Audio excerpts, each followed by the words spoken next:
सदस्य श्री चंद्रशेखर जी। धन्यवाद सभापति जी।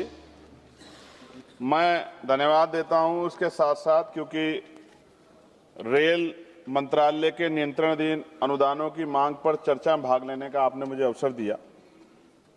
सभापति जी, मैं भारतीय रेल केवल पटरियों पर चलने वाली गाड़ियों का नाम नहीं है, बल्कि ये भारत की अर्थव्यवस्था की धड़कन और सामाजिक एकता की सबसे मजबूत कड़ी। आज भारतीय रेल दुनिया के सबसे बड़े रेल नेटवर्कों में से एक है। देश में लगभग 68,000 किलोमीटर से अधिक रेल का नेटवर्क है। प्रतिदिन लगभग 13,000 से अधिक यात्री ट्रेन और 8,000 से अधिक मालगाड़ियां चलती हैं।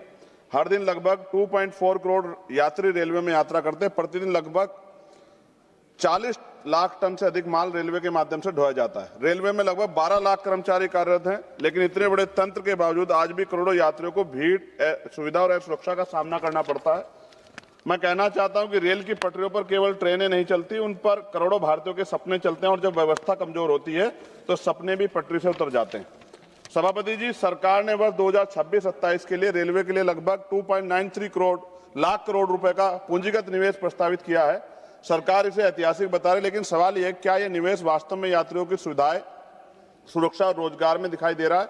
आज भी हजारों किलोमीटर ट्रैक पुराने और कई जगहों पर सिग्नलिंग सिस्टम कमजोर है और स्टेशनों पर मूलभूत सुविधाएं कमी है।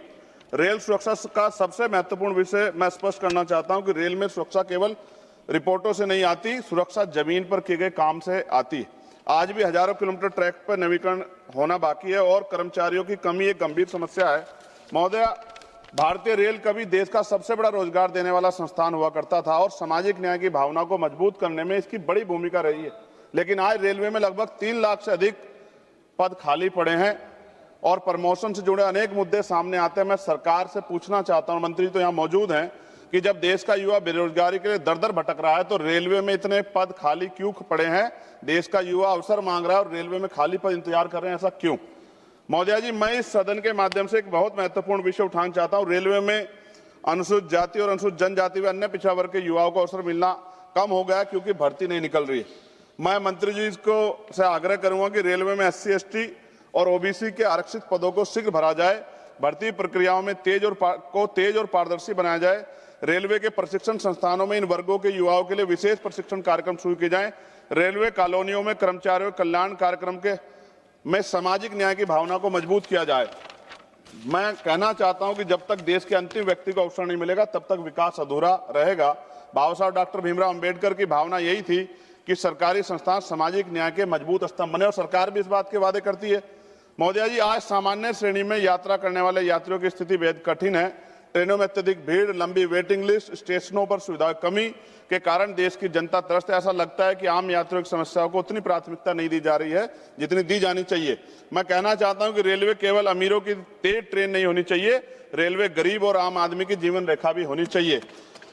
जब रिजर्वेशन कराते हैं मंत्री जी तो वेटिंग नजर आता है कि वेटिंग है। जब ट्रेन में जाते हैं, क्योंकि हम तो खुद सफर करते हैं, तो ट्रेन खाली मिलती है। ये क्या, किस तरह का भ्रष्टाचार है? इस पर आपको जानकारी करनी चाहिए और रेलवे में जनरल डिब्बे जो है आपको बढ़ाने चाहिए। साथ साथ मेरी मांग है मंत्री जी, अपने क्षेत्र से जुड़ी हुई, आप मुझे ये भी बता दें कि एक टांग पे खड़ा होकर बताऊं या दोनों टांग पे, कि जो आपका ध्यान आकर्षण हो जाए विपक्ष के सांसदों की तरफ भी, क्योंकि देखो सरकार के जितने लोग बोले सबने आपकी बड़ाई की और हम लोग भी बड़ाई करते हैं कि आप अवसर दे दें तो और बड़ाई करते हैं। तो इसलिए पूछ रहा हूं, एक टांग पे खड़ा होकर बोलूं जो आप निगरानी बनाएंगे या फिर दोनों टांग पे खड़ा होकर बोलूं जो आपका ध्यान हमारी तरफ आकर्षित हो जाए?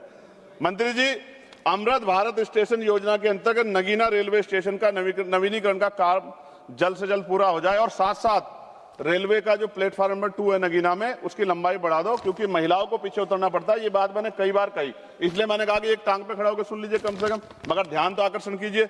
नगीना और आसपास के क्षेत्र में लाखों लोग दिल्ली, हरिद्वार और लखनऊ की यात्रा करते हैं, इसलिए आवश्यक है कि दिल्ली और हरिद्वार जाने वाली प्रमुख एक्सप्रेस ट्रेनों का ठहराव नगीना लोकसभा क्षेत्र में बढ़ाना चाहिए। नजीबाबाद नगीना धामपुर रेल मार्ग पश्चिम उत्तर प्रदेश के लिए बहुत महत्वपूर्ण है। मैं मंत्री से मांग करूंगा कि इस रेल सेक्शन को, इंफ्रास्ट्रक्चर को मजबूत किया जाना चाहिए। नगीना क्षेत्र के लोगों की सुविधा के लिए दिल्ली और लखनऊ के लिए नई इंटरसिटी ट्रेन चलाई जाए, इससे क्षेत्र के छात्रों और व्यापारियों को बड़ा लाभ मिलेगा। धामपुर नगीना से दिल्ली के लिए सीधी ट्रेन चलाई जाए, नजीबाबाद से नगीना और धामपुर होते मुंबई के लिए ट्रेन चलाए। मेरी बहुत पुरानी मांग हो गई है लंबे समय से कि ये मांग पूरी हो जाए।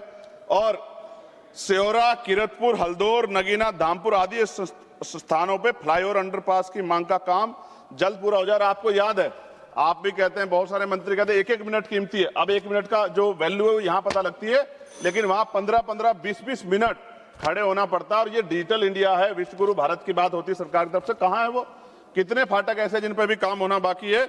मुजफ्फरनगर में शुक्रताल में जो बहुत बड़ा तीर्थ है मंत्री जी, गुरु गद्दी अखंड ज्योति सतगुरु समनदास जी महाराज की, वहां बहुत लाखों श्रद्धालु जाते हैं, उसको भी किसी कनेक्टिविटी से जोड़िए, तो इससे अर्थव्यवस्था में भी फायदा होगा और वहां के जो वहां मानने वाले लोग हैं उनको भी जो है वो भी आपका धन्यवाद करेंगे। अंत में मैं केवल ये बात कहना चाहता हूं कि भारतीय रेल केवल लोहे की पटरी पर नहीं चलती हुई, यह देश के विश्वास और उम्मीदों पर चलती है।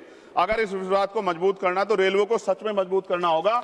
और नगीना लोकसभा दूसरे राज्य को भी जोड़ती है, इधर हरिद्वार और इधर कोटद्वार, तो नगीना से होके निकलते हैं, दोनों राज्य का वो जोड़ है। मेरा आपसे आग्रह है कि नगीना की जो मांगे मैंने रखी है मंत्री जी, अगर आप इनको पूरा करेंगे तो ये स्पष्ट होगा कि आपकी कथनी और करनी में फर्क नहीं है। अगर आप सिर्फ सत्ता पक्ष के लोगों के काम करोगे तो इससे स्पष्ट होगा कि आपकी सरकार सबकी सरकार नहीं है, आपकी सरकार सिर्फ अपने लोगों की सरकार है। और जहां के लोगों ने आपके खिलाफ वोट किया है उनके अधिकारों का संरक्षण भी, क्योंकि अब तो आप मंत्री किसी पार्टी के नहीं, आपको करना ही पड़ेगा। ये भी मैं आपसे आग्रह करता हूं। बहुत बहुत धन्यवाद सभापति। जय भीम, जय भारत।